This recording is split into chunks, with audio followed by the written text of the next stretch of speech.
பாடம் 6 கோலங்கள் பேட்டர்ன்ஸ். கோலம் என்றால் என்னவென்று உங்களுக்கு தெரியுமா?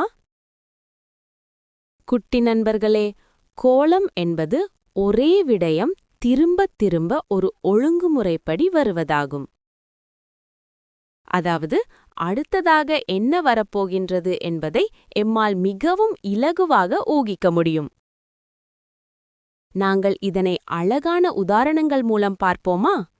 1. நிறங்கள் மூலம் ஒரு கோலத்தை உருவாக்குவோம். சிவப்பு மற்றும் நீல நிறப் பந்துகள் இருக்கின்றன.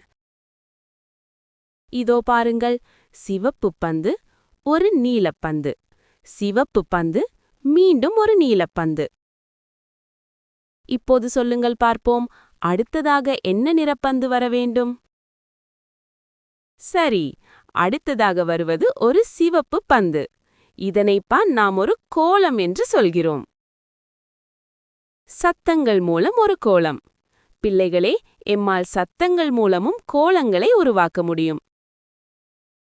நாங்கள் ஒரு குட்டி விளையாட்டு விளையாடுவோம். ஒரு கைத்தட்டல், கிளாப். ஒரு மேசையில் ஒரு தட்டு, டேப். மீண்டும் ஒரு கைத்தட்டல், கிளாப். மீண்டும் மேசையில் ஒரு தட்டு, டேப். அடுத்ததாக என்ன செய்ய வேண்டும்? ஓம், மீண்டும் ஒரு கைத்தட்டல், கிளாப். ஞாபகம் வைத்திருக்க ஒரு குட்டி ரகசியம். ஒரு கோலத்தை பார்க்கும்போது உங்களால் சரியாக சொல்ல முடியுமானால், அடுத்ததாக இதுதான் வரும் என்று உங்களால் சொல்ல முடிந்தால் அங்கே ஒரு கோலம் இருக்கின்றது என்று அர்த்தம். இப்போது உங்களுக்கு கோலங்கள் பற்றி விளங்கிவிட்டதுதானே பிள்ளைகளே?